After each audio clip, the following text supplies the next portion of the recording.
Hi, it's Tabletop Templar, back with another Spotlight video in the Spotlight series where I take a look at a game from my collection and show you the game and give my thoughts on it. So today we're going to look at Frederick the Great, Campaigns of the Soldier King 1756 to 1759. Now this game is another Avalon Hill game. I believe it's from 1982. And so it's going to be a little bit more recent than the other ones we looked at from the 70s. It's another bookcase game, and it takes place during the 7 Years' War, the war in Europe, and specifically about Central Europe, and during the campaigns of Frederick the Great. So we're going to take a look at this game. It's one of my favorites. I really enjoy this. Plays pretty well solo, but it does play. I will say that this plays better with another person because this is a kind of a chess game, kind of a cat and mouse game that you're going to be playing. One as Frederick the Great and allies against the against Austria and France and Russia. So in the 7 Years' War. Prussia was doing most of the continental fighting. England and Britain were doing a lot of overseas fighting in India, fighting in North America, of course, during the French and Indian War, and then fighting on the seas. So a lot of the continental fighting was done by Frederick the Great on their alliance, on their part. Also, Hanover as well was fighting, but primarily Prussia. And Frederick the Great is one of the reasons why Britain won. I mean, if Frederick the Great was failed and collapsed, then England would not have won, but on the winning side of the 7 Years' War. And things could have looked very different for the world. Certainly maybe America, because the impetus for the American Revolution would have been not there.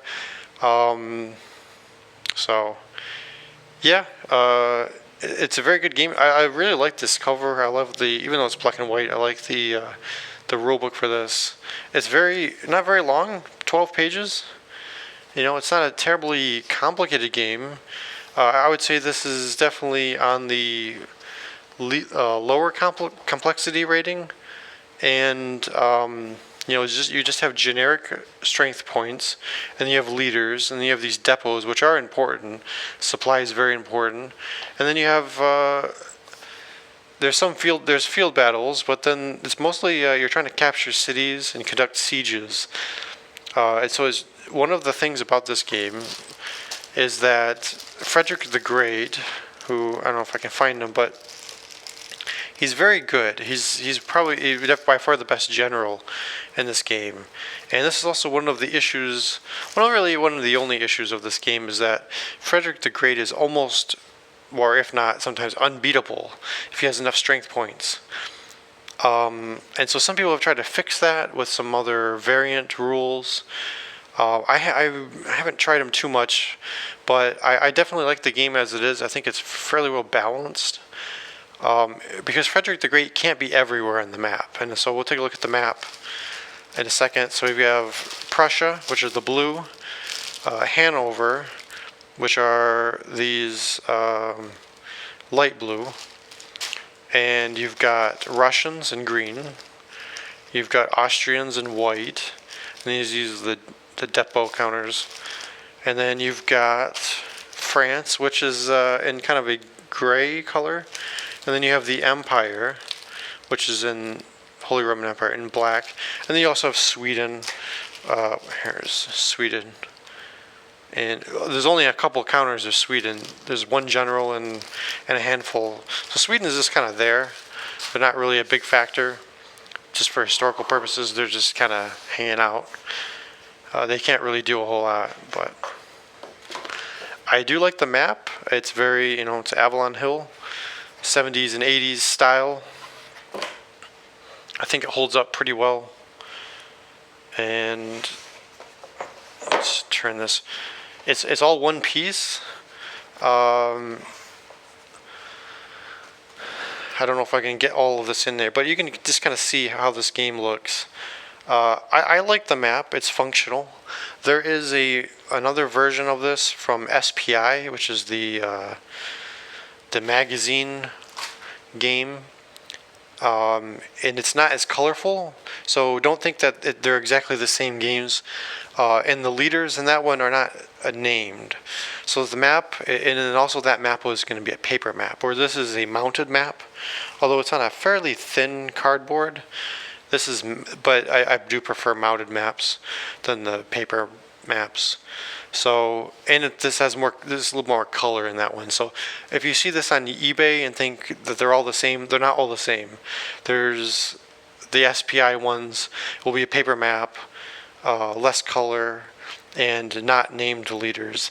But for the most part, it's going to be pretty much the same game. This is kind of more of an upgraded version of it. But by and large, the rules are really the same.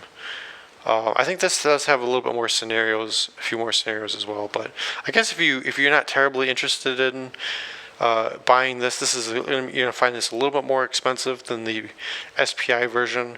I do think it's worth the price, and I got a pretty good deal on this. This is pretty good condition on this game. Hardly played at all, and so I was able to get a good deal on this one.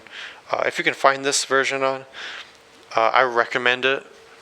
But if you really, maybe you just kind of wanted to try it, or just wanted kind of a simple, cheaper game, then maybe you can get the SPI one. But I think if you find this, and if it's in your price range, I recommend getting this. I do think that it's pretty good as a definitive game on continental 7 years war combat. Does it cover the entire war across the world? No. This is just Europe, mainly Central Europe. But I think it does a pretty good job of representing what was going on and where primarily the fighting was in continental Europe during the 7 Years' War. And it does a good job of simulating that. Frederick the Great might be a little bit overpowered in this, and he did have some defeats. He wasn't, completely unbeatable. But Frederick the Great was one of Napoleon's inspirations, and he's quoted him several times. And he really serves as kind of that precursor to the Napoleonic Wars. Was the main war that people were thinking that, they were fighting by, but Napoleon decided to make a different way of fighting, much more blitzkrieg attacking style. This is not going to get that. You're going to get a very kind of slow, plotting warfare of the 7 Years' War, primarily trying to take cities, besiege important cities and fortresses. So that was what warfare was back then. So it does a good job of simulating that, and I think the map is pretty decent. They're Avalon Hill. They're very functional. So there are different scenarios you can play for different years of the war. This covers, the 56 to this is 50 to 59, but you can go all the way up to 62, and then there's the general released more counters and more scenarios.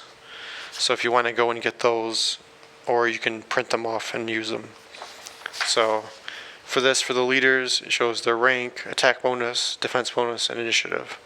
So the leaders have pretty, they're more fleshed out in this game compared to others. They're not just, War and Peace is just generic, 1 or 0 to 3. There's a little bit more involved, and I do like that. I kind of wish that leaders were a little more fleshed out. But anyway, I think we'll leave it there. I think this is a good game to get. It plays decent solo. I do think that it plays better if you are playing against an opponent. It makes a perfect two-player game. I think you start adding more players, I think it becomes a little bit too much. I think this is a perfect two-player game, or you could play solo. And I do think that it's not too complex, so it's another decent introductory game. But I think this is a good second game. If you've got, say, 1776, if you like this time period, and you like that one's easy to play. You're looking for a little bit something different. I think this is a good game to get. I recommend getting it, and I've had a lot of fun with it. So I think you will too. So thanks for joining me, and catch you again next time.